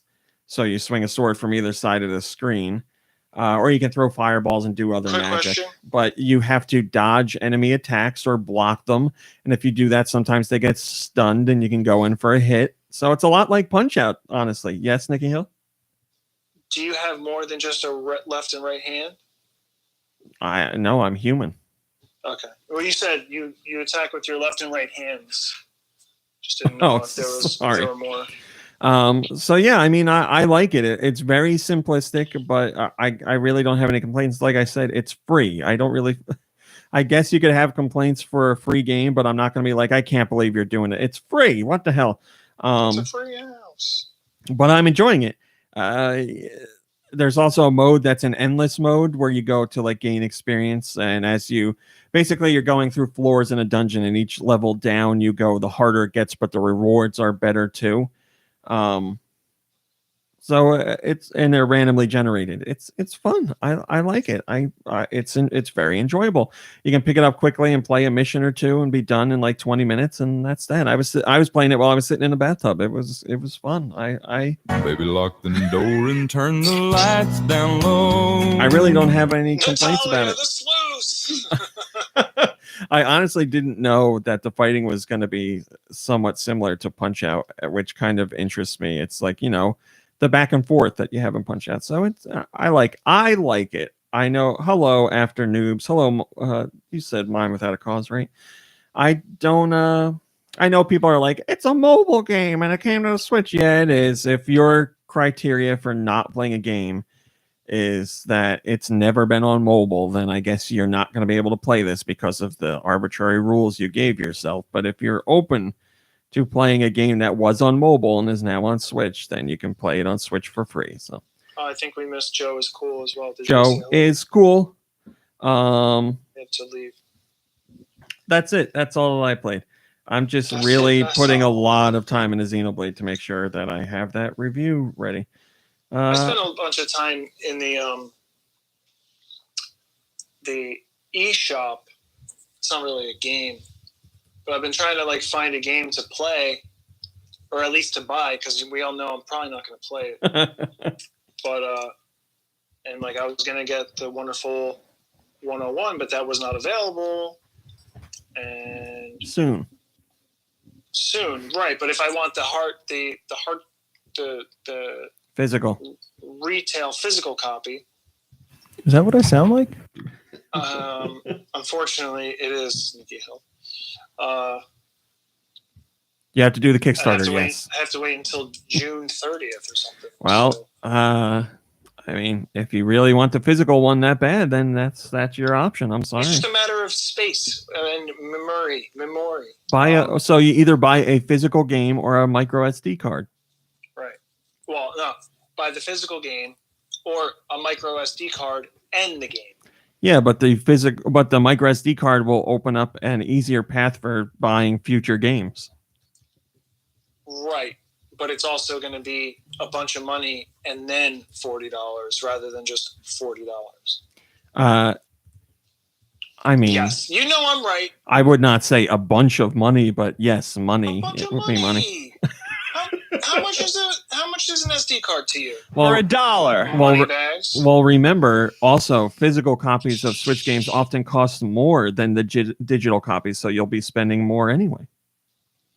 Not $40 more. Oh, not in one purchase, no, but like 2 or 3, then yeah. No. What do you mean? Yes, there's talking about this one game. I'm not gonna that. That's pushing me up to $80 or $100. I was going under the assumption that you would be buying. Did you say insumption? I may have said insumption. I was going under the assumption 16 gigabyte card for $12. That you would be buying more than just the Wonderful 101 for your Switch. I figured you would probably buy more games at some point. Hey, are you paying me? Huh? I'm not growing dollar bill trees out in my backyard, pal. I am in Animal Crossing. Yep. I was telling Mom Brain that. Can you toss me a couple bills? The Animal Crossing New Horizons late night talk show this week had on Elijah Wood. It had on Danny Trejo. They had on who was the T-Pain. They had on T-Pain. It's been a real hit. It's been crazy. I don't know. It's settling. All right, let's do questions. Send your questions to GoNintendoQuestions@gmail.com. For $1. Hello, Buck, and hello, Froyukin. That's GoNintendoQuestions@gmail.com. Today's question comes from Steel Diver, who was in the chat. I don't know if he's still there. Yeah. Steel Diver says, "Hey, I'm going to Tokyo in April. Whoops. What's the one thing I should do?"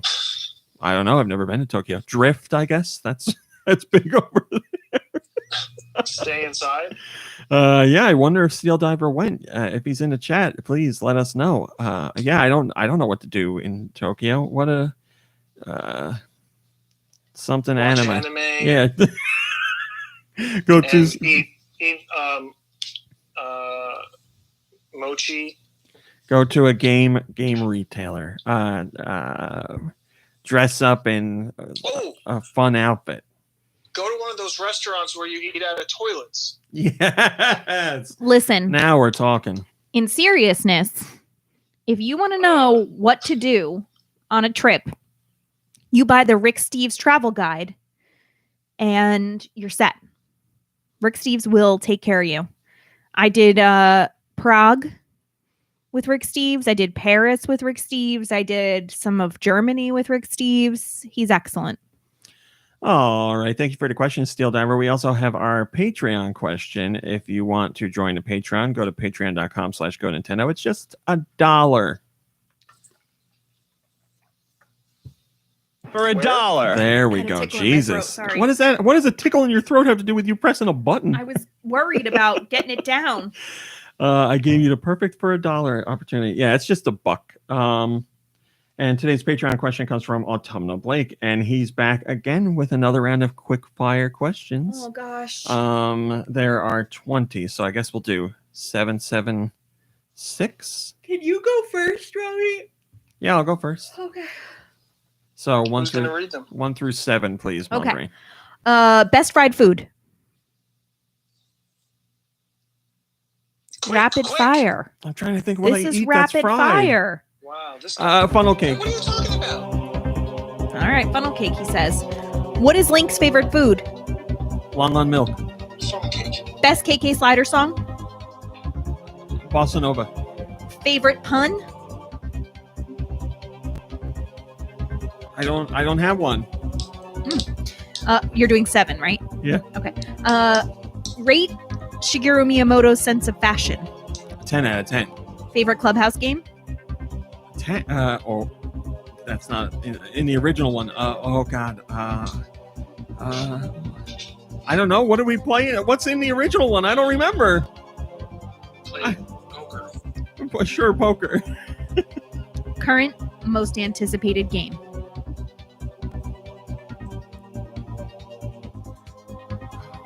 This is so difficult, this one. I'm usually better. Stop that music. It's scaring me.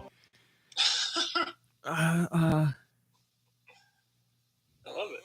Oh God, I don't know. I'm sorry.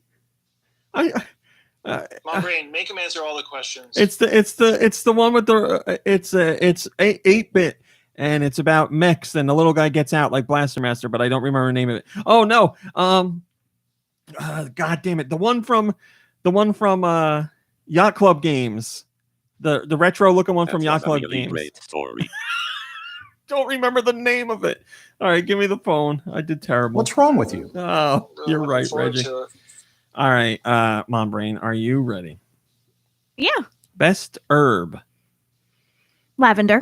Describe the aroma of your shampoo. Lavender. No. Turkey. Ooh, the aroma of my. How would you describe my purple shampoo? It's like it's exciting. It's floral. It's exciting. What? It's a little astringent smelling. It's Yeah, great. right. It's great. Recite the Konami code. Up, up, down, down. Left, right, left, right. BABA start. AB start. Oh, we were so close. Up, up, down, down, left, right, BA start. Oh, rats. Say your name in ASMR, but quickly. Mom Brain. How many songs will you get right this episode? Well, all of them. You'll get all of them right. Best game show. Double Dare. Favorite bird character in a Nintendo game. Rivali. All right, Nikki Hill. Yeah. What was the first question? Was that your favorite fried food? Yes. Worst Zelda dungeon. Wait, can I just say, Nope. you eat French fries, you eat mozzarella sticks, and you can't figure out what's fried food. I couldn't figure out best. Donuts. Worst Zelda dungeon. I didn't have a problem with it, but I guess most people would say Ocarina of Time, the water dungeon. Best Right? sauce.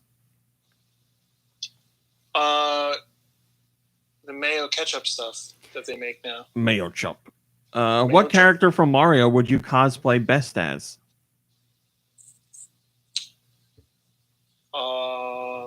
Maybe I'll go with Shawn Michaels. Aren't there like giant mole characters? Monty Mole, yeah. Yeah, I'll do that. Why not? Favorite constellation? I can't think of any of them. That's Ryan, the cowboy. Yeah. Cassiopeia. And would you lick a choo-choo? No. Okay. Thank you for the questions, Autumnal Blake. Man, my performance was terrible. Mm-hmm. I still can't remember. I'm really happy that you took it so slow because you're always giving me such guff. Yeah, I deserve it this time. I still can't remember the name of that game though. Let me see. Way forward. Way forward. All right, god damn it. Yacht Club. Yacht Club. Well, that's the one that they're not even close. They're helping with, right? They're helping develop, but yeah, it's not theirs specifically. Cyber Shadow. Yes, I'm very excited about Cyber Shadow. All right. That's that. I'm ready. I'm excited for No More Heroes 3. Oh, yeah. See, I didn't even think of that one. That's definitely up there on my list. I'm kind of excited. I put it on my wish list, but that's that's a game that I should probably wait to get a hard copy of if they're going to do it. BioShock, like the complete trilogy. Well, they are doing a hard copy of it, but you still need to do a download. Yeah, but like there's a lot of content there, so I should probably get the hard copy. That's the end of this month. You're definitely going to need a micro SD card for that. Thanks. I mean it. Like, yeah, thanks. Can you hear me clearly? Yes. I got music. You want to hear it? You want to hear it? Oh. Is that what I sound like? That's not plugged in anymore. They can't hear that really. That's not what I sound like? All right, let's do music trivia, please. All right. The first song of the week comes from Blood Ocean 07. Oh, send your music to GN Podcast Music at gmail.com. Where? GN Podcast Music at gmail.com. Oh, I got it. Sorry, there's like a cat hair on the microphone. You spent the last hour and a half with it right there. It's tilted a different way. What's with the sideways mic here? I can't do anything right. Blood Ocean 07 sends Animal this Crossing. one. Yeah. But I don't know which one. Animal Crossing.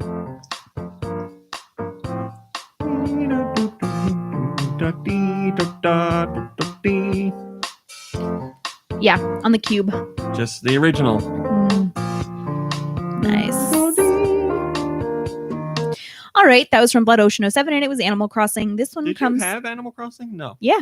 On the GameCube? Yeah. Wow. I remember. Please don't put that in your ear. Please don't tell me what to do. I remember I was still living here, but so were my parents. And I had a snow day at school. And I remember bringing the GameCube down here on the big TV with my mom and just playing all day. This song comes from Char.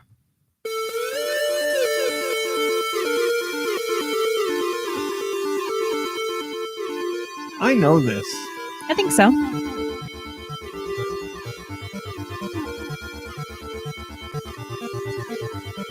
Mine Without a Cause has it. Autumnal Blake has it. Oh, la di da. What system? Switch and 3DS.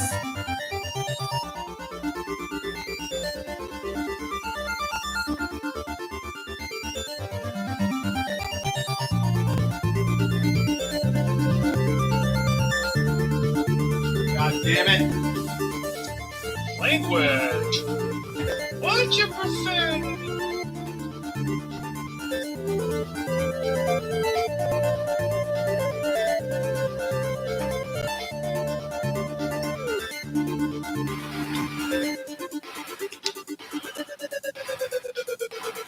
Man, why do I know this? Is this a franchise?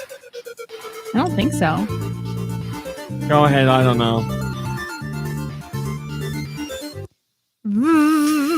Oh, I played that. Yeah. Also, you should look in the chat right now. V.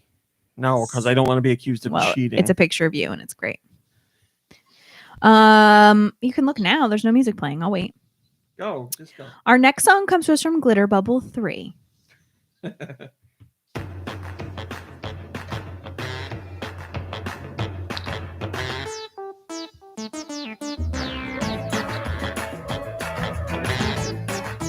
This feels like a Sega game. I don't think so. What's this stuff? Switch.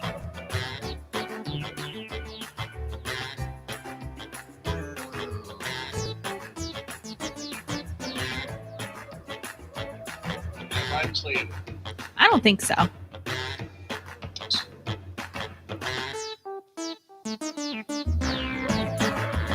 I got no idea. I got no guesses at all.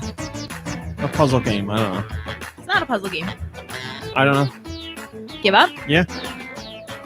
Oh, Roth says, oh, I know this one. Yeah, Roth, you got it. It is Garfield Kart. Okay. Well, I definitely haven't played that, so I don't know it. Yep, that was Garfield Kart from Glitter Bubble 3. Not a bad song there. And from Garfield Kart, we go to Human Fart. Oh. This one comes from Human Fart.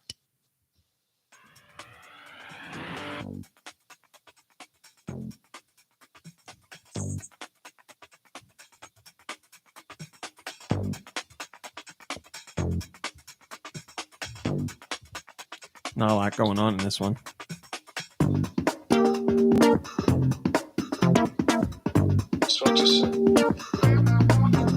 Yeah. What system? Cube. Cubivore. Nope.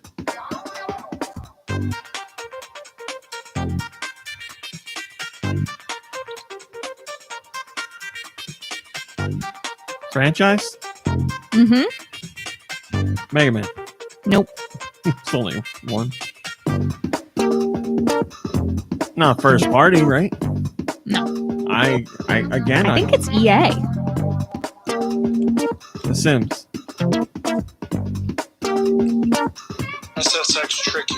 It's The Sims something. Turn it down. Sims Online. Not on GameCube. I don't know. The Sims, I don't know, 2. The Sims Pets. It was The Sims 2. Oh, okay. Bustin' Out. And that was from Human Fart. And it was The Sims 2 Bustin' Out on the GameCube. Here comes one from Jessi.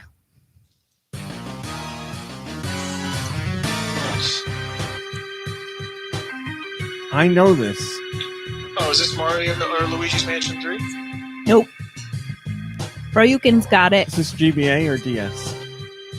This is 64. Oh, God, no. Okay. Spooky. This might be first party? I don't know. I don't think so, but could be wrong. How do you not know? Sometimes they catch me off guard. I really don't think it is. No. Well, they can tell you in the chat if it's first party. Well, they don't know what it is. It is first party according to Popple-san and Salad Master Link. Oh, is this a Tetris? No. Is this a Pokemon? No. Is this a puzzle game? No. Oh. Wave Race? Yes. Okay. You see how that could be confusing? No, I don't. For me? For you? No. We've done 770 episodes. You should know Wave Race is first party. Guess what? You'll never forget it now. I'm leaving. Wave Race is your favorite franchise. You love dolphins. My brain, come back. All right, Nikki Hill, just for you. This one comes from Mikey3319.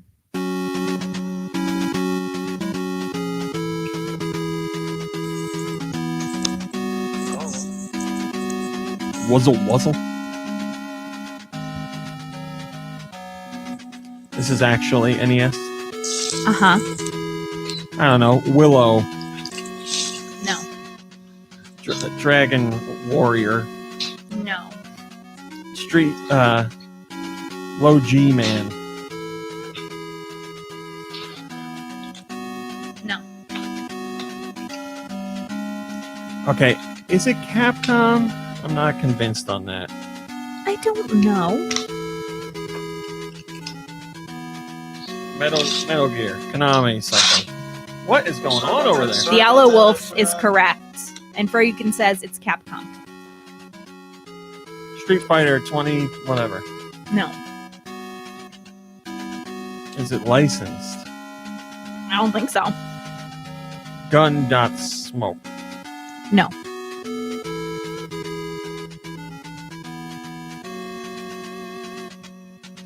Capcom on the NES, Legendary Wings. Did they do that?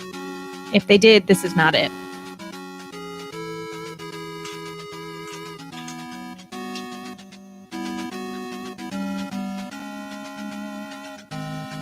I don't know. Go ahead.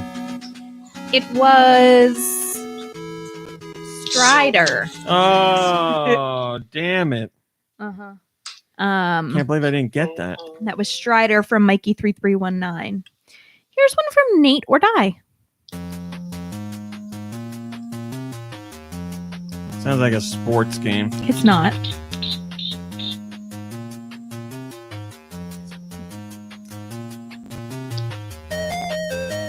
This has to be licensed. It is. Froyukin got it. Froyukin's on fire. Back to the Future. Yes. There. 2 and 3.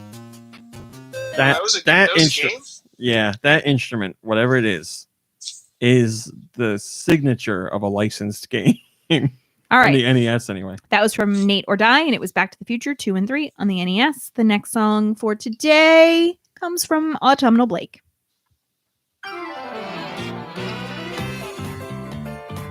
This is a Paper Mario. It is. Just regular Paper Mario?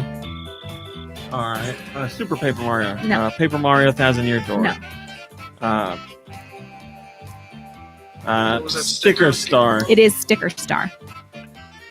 Absolutely. Paper Mario Sticker Star on the 3DS from Autumnal Blake. Here comes a song from Steister.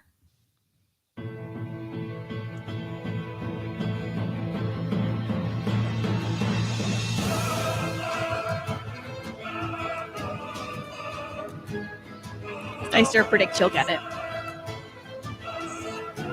It's familiar. What system? Switch.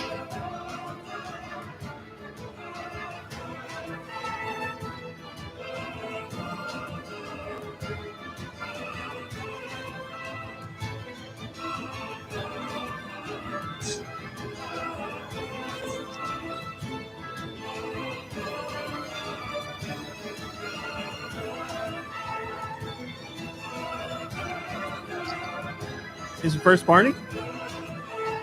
I don't think so. It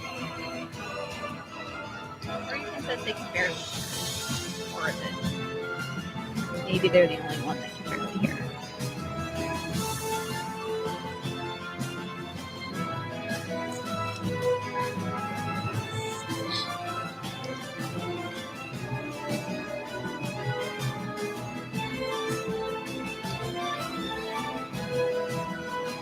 I got no idea. Give up? Yeah. Child of Light. I haven't played that. Nikki Hill, what the hell, man? Yeah, I remember all game music, right? Maybe I could have sworn that Steister said. No, I have Yeah. not played that. Could be wrong. And the last song. I just want to stress again. Nikki Hill has played that. This last song comes from Wired.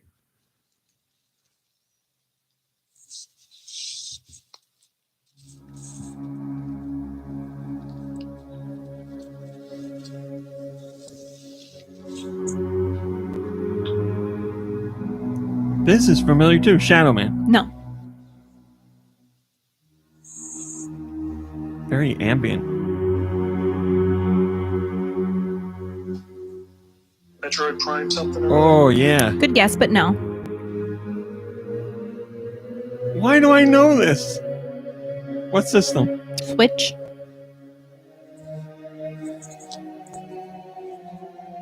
I thought I knew it, but Switch makes me question that I know it. It's a little Twin Peaksy.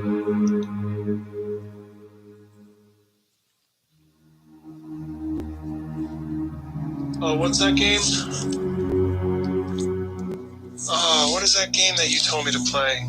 Yeah, I think it's a game. I think I'm picking up what it is, but I can't remember the name of it. The Way Remastered? No. Shite. I really thought that was going to be it. No, I'm thinking of that other game. Stella? No, with the people on the island. Animal Crossing. No, the kids, they all go and like. Oh, yeah. It's probably not that though. Okay, I don't know what it is. Go ahead. Jump King. Oh, no! No jumping in the pool. That's why I know what it is, because I played that. Damn it. Could have fooled me. Just everyone for the record, Raw Meat played this game. Oh, Also, man. for the record, Raw Meat took way too long on his quick question. Well, today was a horrible Looks music like Nikki section. Hill and I won this one. How many did we get? Terrible. 4 out of 10, Oh, man. according to Autumnal Blake, who We have- says terrible work. We haven't had that a bad one in that long. Whoop, let me try that again. We haven't had one that bad in a long time. Holy moly. We haven't had that bad one in one long time, really, though, for a while. It's been a long time since a bad one had that. We haven't bad one had in a long while time. All right, everybody. That's today's show. Stick around for a little bit of after show. We'll see you next week. Goodbye, everybody. Goodbye, everybody. Have a great week.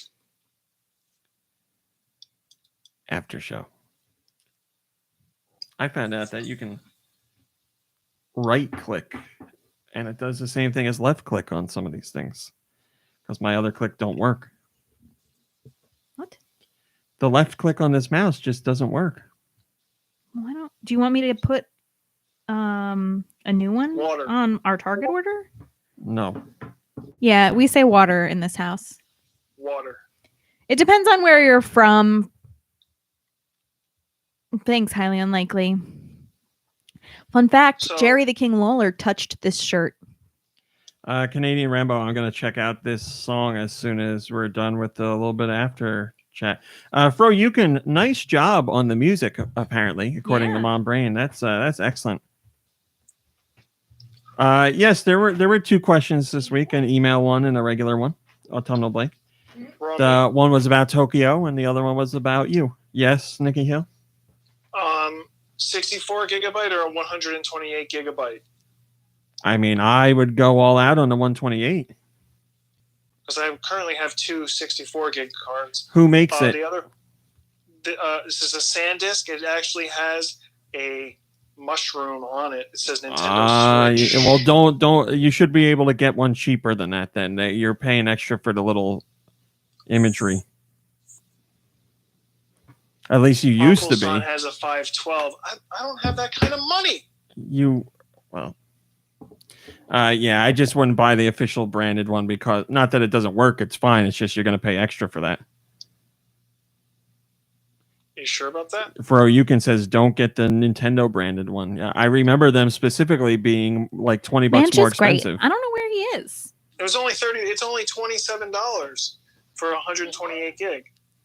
Well, what's a regular 128 gig without the branding cost?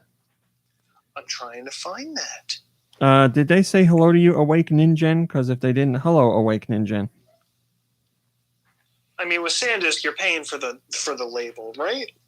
Regular 128 is $20. There you go. See? But is it compatible? Yes, I'm sure it is. The cat's protesting. I can't find him anywhere. You didn't look very hard. He's probably fast asleep. You're not looking hard enough. The Hop poster is Hopper from Stranger Things. How about the 2-pack of 64 gig cards for $16.67? Who makes them? SanDisk Ultra. Oh, wow.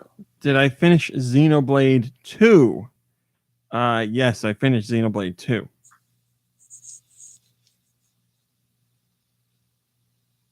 Is that what I sound like? All right. I guess we're done here. It's another lovely time with you lovely people. Yes, you're right, Hailey and Tom. The hot poster does have a very Saved by the Bell feel. He was roosting upstairs. Well, now you know. Thanks for watching. I'm glad you played it, Popple. It's a good game. Here he is now. Thanks for watching. Thanks for listening. Take a break, rest, relax. You deserve it. Hang out with friends and family virtually, and we'll see you next week. Goodbye, everybody. Oh, no. Are you sure you want to end your stream?